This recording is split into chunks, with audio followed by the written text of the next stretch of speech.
Hello student, कैसे हैं आप। मैं डॉक्टर नीतेश गुप्ता एक बार पुनः आपका अपने यूट्यूब चैनल में स्वागत करता हूं।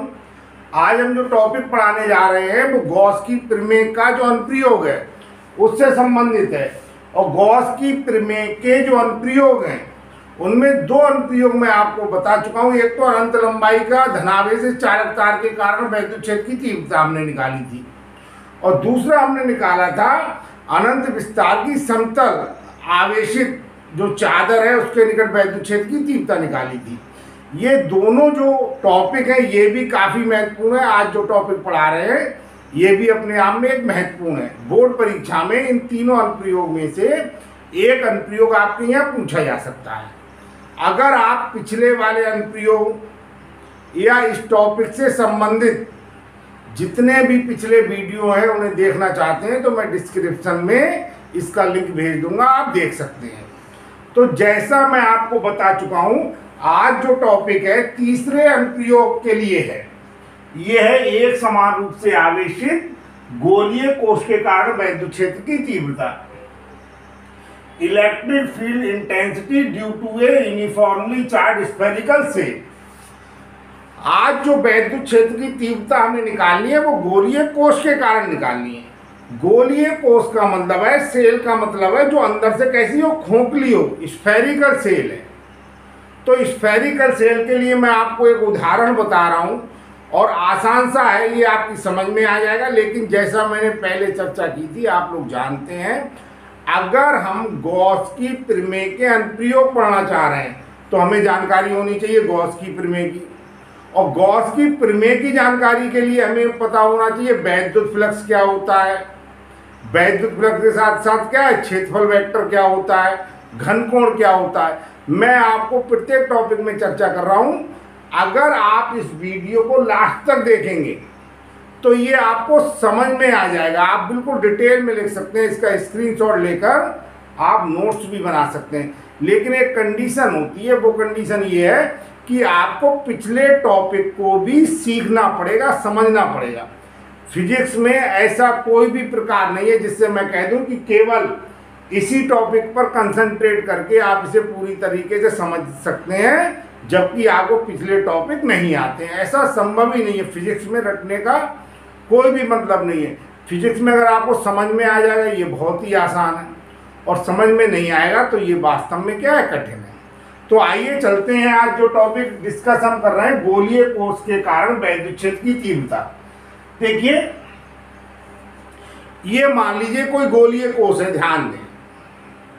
अब ये गोलीय कोश है, ये अंदर से खोखला है, इसे आपने पॉजिटिव आवेश दिया तो आवेश किस पर आएगा, इस मटेरियल पे आएगा, पदार्थ पर आता है।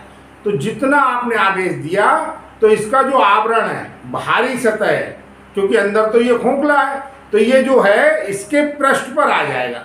इसको हमने पॉजिटिव चार्ज दिया तो पॉजिटिव चार्ज इसके पृष्ठ पर एक समान रूप से वितरित हो जाएगा। अब जैसा मैं आपको पहले बता चुका हूं, जब ये चार्ज एक समान रूप से वितरित हो जाएगा, अब क्या होगा, जब चार्ज होगा तो चार्ज के आसपास क्या होगा, वैद्युत क्षेत्र उत्पन्न होगा। और वैद्युत क्षेत्र उत्पन्न होगा तो वैद्युत क्षेत्र को प्रदर्शित करने के लिए हम वैद्युत क्षेत्र रेखाएं, वैद्युत बल रेखाएं कह देते हैं, वैद्युत बल रेखाएं द्वारा उनको प्रदर्शित करते हैं। अब जो वैद्युत बल रेखाएं हैं वो एक काल्पनिक पृष्ठ से या एक निश्चित पृष्ठ से, जिसे हम कंसीडर कर रहे हैं, उससे होकर गुजरती हैं। तो उससे होकर गुजरने वाली वैद्युत क्षेत्र रेखाओं की संख्या के द्वारा ही हम वैद्युत फ्लक्स ज्ञात कर लेते हैं। और जब हम वैद्युत फ्लक्स ज्ञात कर लेते हैं तो जो हमने गॉस की प्रमेय पढ़ी है, गॉस की प्रमेय क्या होती है, मैंने बताया था किसी बंद पृष्ठ के अंदर उपस्थित जो आवेश है, ठीक है नहीं, उसका 1/ε0 गुना होता है वैद्युत फ्लक्स। हम कैसे, किसी बंद पृष्ठ से होकर गुजरने वाला वैद्युत फ्लक्स उस पृष्ठ के अंदर उपस्थित या उस पृष्ठ से बद्ध जो आवेश है उसका 1/ε0 गुना होता है। और ε0 क्या है, निर्वात की वैद्युतशीलता है। तो कितने स्टेप में आपको करना है मैंने आपको बता दिया। सबसे पहले धनावेशित ये कोई गोलीय कोष है, इसके आसपास क्या होगा, वैद्युत क्षेत्र उत्पन्न हो जाएगा, और वो जो वैद्युत क्षेत्र होगा वो वैद्युत क्षेत्र एक निश्चित पृष्ठ से होकर गुजरेगा, और उस पृष्ठ से होकर गुजरेगा तो हमें क्या पता चल जाएगा, वैद्युत फ्लक्स पता चल जाएगा। और गॉस की प्रमेय के द्वारा जो वैद्युत फ्लक्स φE बराबर होता है Q/ε0, इससे उसकी क्या कर देंगे, तुलना, और इसकी तुलना करने के बाद आपको वैद्युत क्षेत्र की तीव्रता का मान पता चल जाए। आप थोड़ा ध्यान दीजिए, अभी बोर्ड पर लिखा हुआ जो मैटर है कैसे पूरा लिखना है इस पर बाद में पहुंचेंगे, कैसे ड्राइव करना है इसे। 3 कंडीशन है जहां हमें वैद्युत क्षेत्र की तीव्रता निकालनी है। एक बार ध्यान दीजिए, ध्यान से देखें, एक बार पॉइंट कहाँ है, बाहर है। एक बार जिस पॉइंट पर हमें वैद्युत क्षेत्र की तीव्रता निकालनी है वो कहाँ है, बाहर है। तो बाहर वाला जो पॉइंट है उससे होकर गुजरने वाला एक गॉसियन पृष्ठ खींच लेंगे, और उस गॉसियन पृष्ठ से होकर गुजरने वाला वैद्युत फ्लक्स निकालेंगे, जिससे हम वैद्युत क्षेत्र की तीव्रता निकाल सकते हैं। दूसरी कंडीशन है, जो बिंदु है जिस पर हमें वैद्युत क्षेत्र की तीव्रता निकालनी है वो कहाँ पर है, पृष्ठ पर ही है।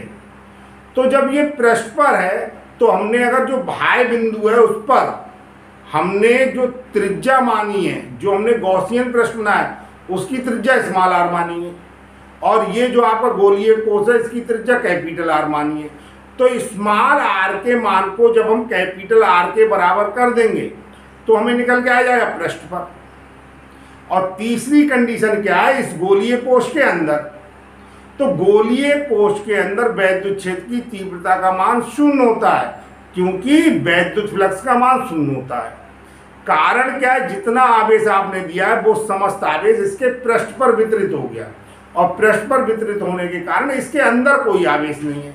और जब तक आवेश नहीं होगा, आप समझ रहे हैं, वैद्युत बल रेखाएं नहीं, एक प्रकार से हम कह सकते हैं आवेश नहीं है तो वैद्युत क्षेत्र नहीं होगा, वैद्युत क्षेत्र नहीं होगा तो वैद्युत बल रेखाएं नहीं होंगी, और वैद्युत बल रेखाएं नहीं होंगी तो एक प्रकार से हम कह सकते हैं जो वैद्युत फ्लक्स है उसका मान क्या होगा, 0 होगा।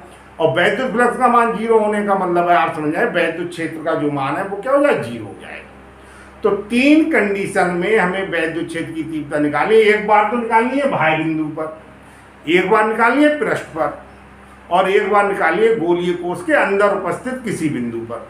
तो सबसे पहले हम बाह्य बिंदु पर वैद्युत क्षेत्र की तीव्रता निकालना है, और बाह्य बिंदु पर वैद्युत क्षेत्र की तीव्रता का मान प्राप्त हो जाने के बाद हम इसे आसानी से अन्य कंडीशन में भी पृष्ठ पर और इस गोलीय कोष के अंदर भी ड्राइव कर सकते हैं। अब बोर्ड पर लिखा हुआ जो मैटर है किस तरीके से हमें ड्राइव करना है और ये किस प्रकार से हम लिखेंगे नोट्स के रूप में, ये मैं आपको बता रहा हूं। देखिए, ये जो ब्लू कलर से आपको दिखाई पड़ रहा है ये गोलीय कोष है, इसे हमने पॉजिटिव Q आवेश दे दिया। अब क्या हुआ, इसके आसपास क्या हुआ, वैद्युत क्षेत्र उत्पन्न हो गया। उसी वैद्युत क्षेत्र में जो आपको ग्रीन से दिखाई पड़ रहा है ना, ये पॉइंट P है, और इस पॉइंट P से होकर गुजरने वाला हमने क्या किया, गोलीय गॉसियन पृष्ठ बना लिया। और ये जो P पॉइंट है ये गोलीय गॉसियन पृष्ठ पर स्थित होगा, जिस पर हमें वैद्युत क्षेत्र की तीव्रता निकालनी है। तो अगर हम पर्टिकुलर P पॉइंट की बात करें तो P पॉइंट पर एक हम छोटा सा क्षेत्रफल अवयव ले लेते हैं, और ये जो क्षेत्रफल अवयव है, क्षेत्रफल अवयव जो है उस पर अगर हम देखें क्षेत्रफल वेक्टर जिसे हम रिप्रेजेंट करते हैं dA वेक्टर से, और वैद्युत क्षेत्र की तीव्रता जिसे हम वैद्युत क्षेत्र भी कह सकते हैं उसे रिप्रेजेंट करते हैं E से। आप ध्यान दीजिए, अगर हम बाहर वाले पृष्ठ की बात कर रहे हैं, ये वाला है, अब यहां पर देखिए ये तो वैद्युत क्षेत्र की तीव्रता है, वैद्युत क्षेत्र का मान है, और ये क्या है, ये जो क्षेत्रफल अवयव है उस पर खींचा गया अवलंब है जिसे हम क्षेत्रफल वेक्टर भी कहते हैं। आप समझ सकते हैं ये त्रिज्यीय बाहर की ओर है वैद्युत क्षेत्र का मान, और ये जो अवलंब है वो इस डायरेक्शन में है, तो इनके बीच बनने वाला कोण कितना होगा, 0 होगा। इनके बीच बनने वाला कोण 0 होगा, और आप जानते हैं जो फार्मूला है उसमें cos 0 आएगा, और cos 0 का मान क्या हो जाएगा, 1 हो जाएगा। तो इसमें आप देखिए पिछले केसेस में आपको ध्यान है, हमने जो गॉसियन पृष्ठ माना था वो कैसा माना था, बेलनाकार माना था। 2 प्रकार के गॉसियन पृष्ठ कंसीडर करते हैं, अगर आपने अनुप्रयोग में देखा है, एक तो कैसे बनाते हैं हम, बेलनाकार, और एक कैसा बनाते हैं, गोलीय। देखिए अब मैं आपको समझाता हूं कि किस प्रकार से इसे इंट्रोडक्शन के साथ पूरा लिखना है। माना कैपिटल आर त्रिज्या के विलगित आइसोलेटेड गोलीय कोष पर प्लस क्यू आवेश एक समान रूप से वितरित है। इस गोलीय कोष के बाहर पृष्ठ पर तथा अंदर वैद्युत क्षेत्र की तीव्रता ज्ञात करनी है। तो सबसे पहला कंडीशन है बाह्य बिंदु पर एक्सटर्नल पॉइंट पर। देखिए जैसा मैंने आपको समझाया उसी प्रकार से लिखा हुआ है, मैं आपको बताता चल रहा हूं और समझाता भी चल रहा हूं। माना गोलीय कोष के कोष लिख दें, स्टूडेंट लिखता इसलिए हूं, इसका मेरा दो पर्पज है।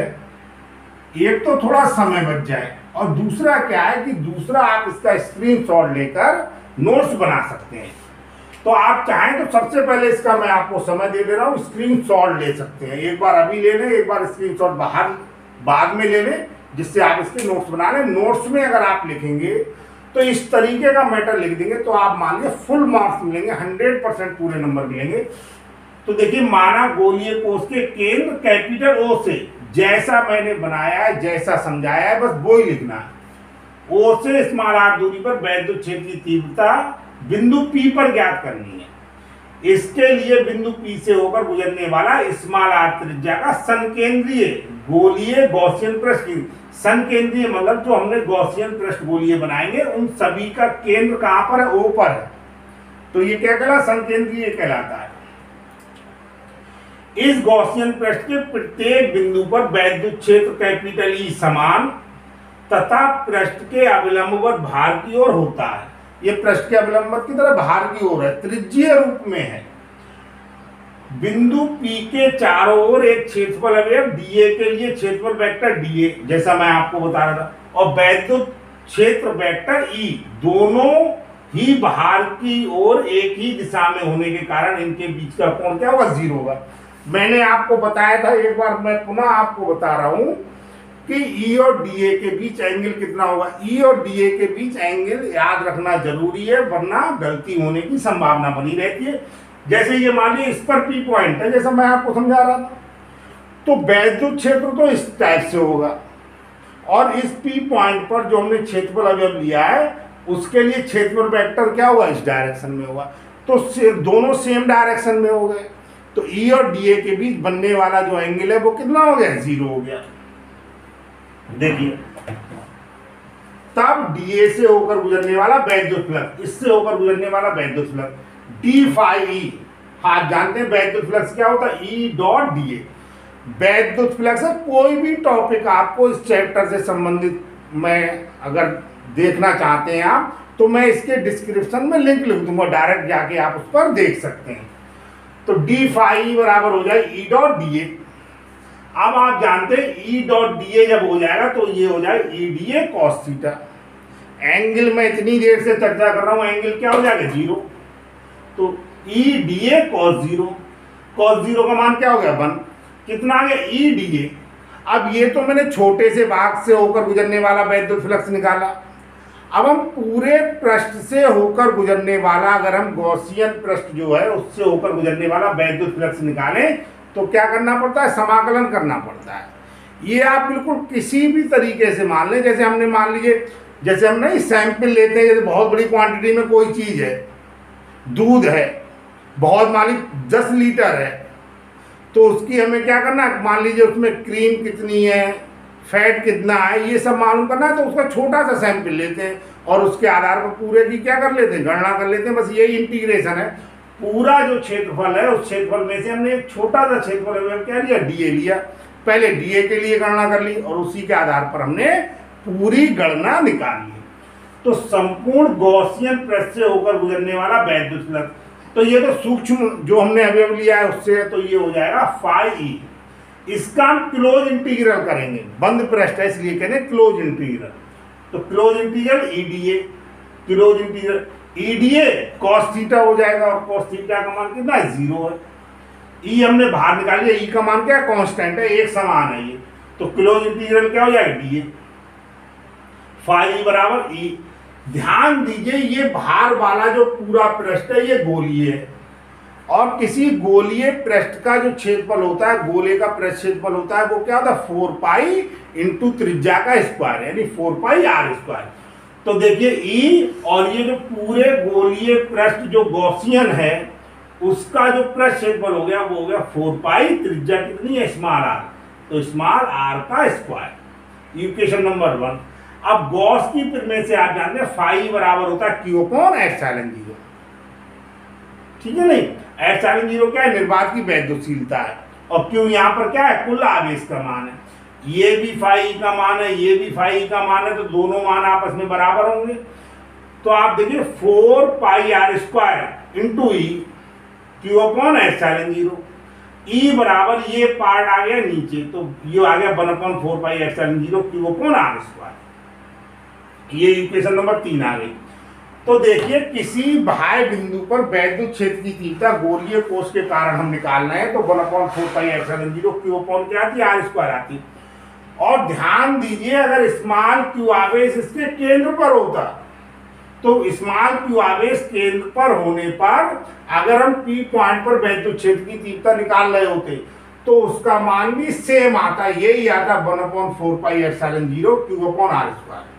यानी गोलीय कोश पर जो वितरित आवेश है उसके कारण जब हम वैद्युत क्षेत्र की तीव्रता निकाल रहे हैं तो इस प्रकार का व्यवहार है जैसे समस्त आवेश उसके क्या है, केंद्र पर है। वही फार्मूला आया है जो किसी बिंदु आवेश के कारण वैद्युत क्षेत्र की तीव्रता जब हम निकालते हैं तब उसके मान में आता है। तो अगर किसी बिंदु आवेश के कारण वैद्युत क्षेत्र की तीव्रता निकाल रहे होते और वो बिंदु आवेश कहां पर होता है, यहाँ पर होता, और पी पॉइंट ओ पर होता, और पी पॉइंट पर हमें वैद्युत क्षेत्र की तीव्रता निकालनी होती, तो यही वाली इक्वेशन नंबर जो 3 है उसी का फार्मूला आता है। अब मेन रूप से तो इसका ही प्रयोग करते हैं। अब हम आपको बता रहे हैं जो पृष्ठ आवेश घनत्व उसके रूप में निकालना चाहें, तो यदि पृष्ठ आवेश घनत्व सिग्मा हो तब, तो सिग्मा बराबर क्या होता है, पृष्ठ आवेश घनत्व बराबर होता है क्यू अपॉन आवेश अपॉन क्या होता है, पूरा क्षेत्रफल, पूरा पृष्ठ क्षेत्रफल। हम ऐसे कह सकते हैं एकांक क्षेत्रफल पर उपस्थित जो आवेश होता है उसी को हम पृष्ठ आवेश घनत्व कहते हैं। तो सिग्मा बराबर हो जाएगा क्यू, और जो क्षेत्रफल हो जाएगा ये कैपिटल आर त्रिज्या होने के कारण क्षेत्रफल हो जाएगा 4 पाई कैपिटल आर स्क्वायर। तो क्यू बराबर आ गया 4 pi are square sigma. Q का मान समीकरण 3 में रख दिया हमने, क्यू का ये मान रख दिया 4 पाई आर स्क्वायर सिग्मा। तो 4 pi are square sigma upon small R square, 4 pi से 4 पाई कैंसिल हो गया, तो sigma upon epsilon zero R square upon small R square. Equation number क्या हुई 4। तो मेन इसे समझना, इक्वेशन नंबर 3 का जो रूप है, फॉर्म है, उसका ज्यादा आवश्यकता होती है, और कहीं पृष्ठ आवेश घनत्व की बात आ जाए तो पहले आप यहां तक निकाल लेंगे, उसके बाद आप आसानी से दिखा सकते हैं। तो पृष्ठ आवेश घनत्व के रूप में वैद्युत क्षेत्र की तीव्रता किसी बाह्य बिंदु पर समीकरण 4 के द्वारा प्रदर्शित हो रही है। अब यहां तक अगर आपकी समझ में आ गया है तो इसके पृष्ठ पर और आंतरिक बिंदु पर वैद्युत क्षेत्र की तीव्रता को हम आसानी से निकाल लेंगे, कोई समस्या नहीं। अब हम ये बात कर रहे हैं यदि बिंदु P कहां पर हो, पृष्ठ पर हो। इस बार ये बिंदु, ये गोलीय कोश है जो मैंने बताया ब्लू से अलग अलग कलर से मैंने बनाया है, इसीलिए तो जो आपसे ब्लू से बना हुआ गोलीय कोश है इसी के पृष्ठ पर अगर बिंदु हो तो आप समझ रहे हैं उस कंडीशन में क्या होगा, जो स्मॉल आर का मान है, ध्यान दीजिए स्मॉल आर बराबर हो जाएगा कैपिटल आर। स्मॉल आर बराबर किसके हो जाएगा, कैपिटल आर के, अगर पॉइंट इस गोलीय कोश के पृष्ठ पर है उस कंडीशन में। अब ये जो स्मॉल आर बराबर कैपिटल आर इक्वेशन नंबर 3 में हम रख दें तो वैद्युत क्षेत्र की तीव्रता आ जाएगी पृष्ठ पर, और समीकरण 4 में रख दें तो वैद्युत क्षेत्र की तीव्रता आ जाएगी पृष्ठ पर पृष्ठ आवेश घनत्व के रूप में। यदि बिंदु P पृष्ठ पर स्थित है तब स्मॉल आर बराबर कैपिटल आर समीकरण 3 तथा 4 में रखने पर, तो समीकरण 3 और 4 में रख दीजिए, देखिए 3 में आ जाए सीधे, बस स्मॉल आर बराबर क्या रख दिया हमने, कैपिटल आर रख दिया, तो ई बराबर 1/4 pi epsilon zero Q upon capital R square. अब यही वाला मान क्या रख दे, स्मॉल आर बराबर कैपिटल आर, देखिए यहाँ पर रख रहे हैं इक्वेशन नंबर 4 में, स्मॉल आर का मान कैपिटल आर रखेंगे तो कैपिटल आर स्क्वायर क्या हो जाएगा, कैंसिल हो जाएगा, तो ये क्या आ जाएगा, ये आ जाएगा क्यू अपॉन ये आ जाएगा एप्सिलॉन जीरो नीचे आ जाएगा, और जो सिग्मा है वो क्या आ जाएगा, ऊपर आ जाएगा, तो ई बराबर आ जाए sigma upon epsilon zero. Equation number 6 हो गई। अब जैसा मैंने आपको बता चुके हैं जब हम आंतरिक बिंदु पर, आपकी मान लीजिए आंतरिक बिंदु क्या है, गोलीय कोष के अंदर है, ये है P डैश। तो मैंने आपको बताया समस्त आवेश तो किधर है, पृष्ठ पर है, अंदर की ओर कोई आवेश नहीं है। तो अंदर की ओर कोई आवेश ना होने के कारण आप समझ रहे हैं वैद्युत फ्लक्स 0 हो जाएगा, और वैद्युत फ्लक्स 0 हो जाएगा तो वैद्युत क्षेत्र की तीव्रता भी क्या हो जाएगी, 0। तो गोलीय कोष के अंदर किसी बिंदु पर वैद्युत क्षेत्र की तीव्रता का मान 0 होने का कारण मैंने आपको बताया था वैद्युत फ्लक्स का मान 0 होना है। जैसा मैं आपको बता चुका हूं, ये P डैश पॉइंट है। अब क्या होगा, P डैश पॉइंट है तो आप समझ रहे हैं जब अंदर कोई आवेश ही नहीं होगा तो फिर वैद्युत बल रेखाएं नहीं होंगी, और जब वैद्युत बल रेखाएं नहीं होंगी तो वैद्युत फ्लक्स का मान क्या हो जाएगा, 0 हो जाएगा। कोई हम गॉसियन पृष्ठ ले रहे हैं, उससे होकर गुजरने वाली वैद्युत बल रेखाओं की संख्या के द्वारा ही हम प्रदर्शित करते हैं वैद्युत फ्लक्स को। अब चूंकि वैद्युत क्षेत्र का मान 0 होने का कारण ही यही है, जब अंदर कोई आवेश नहीं है तो वैद्युत बल रेखाएं नहीं है, और वैद्युत बल रेखाएं नहीं है, इसकी वजह से आप समझ रहे हैं वैद्युत फ्लक्स का मान क्या होगा, 0। कोष के अंदर कोई आवेश ना होने के कारण बिंदु P डैश से होकर गुजरने वाले गॉसियन पृष्ठ से निर्गत वैद्युत फ्लक्स 0 होगा। तो फाई बराबर क्या होगा, close integral E D E close integral D A, इसका मान क्या था 4 पाई आर स्क्वायर। और ये तो आगे हमने बाई फार्मूला निकाला है, और मैंने आपको बताया था वैद्युत फ्लक्स का मान क्या होगा, 0 होगा। क्यों होगा, मैंने शुरू में भी बताया, अभी भी बताया। तो ई 4 पाई आर स्क्वायर बराबर 0 हो गया, तो यहां से ये पार्ट नीचे आ जाएगा, तो ई बराबर क्या हो गया, 0। यानी आंतरिक बिंदु पर वैद्युत क्षेत्र की तीव्रता 0 होगी। मैंने आपको इसे समझाने का पूरा प्रयास किया। कहीं पर भी आपको किसी भी प्रकार की प्रॉब्लम आ रही है तो आप कमेंट्स में लिख सकते हैं। यदि ये वीडियो आपको पसंद आया, इसे लाइक कीजिए, शेयर कीजिए तथा मेरे चैनल को सब्सक्राइब कीजिए। धन्यवाद।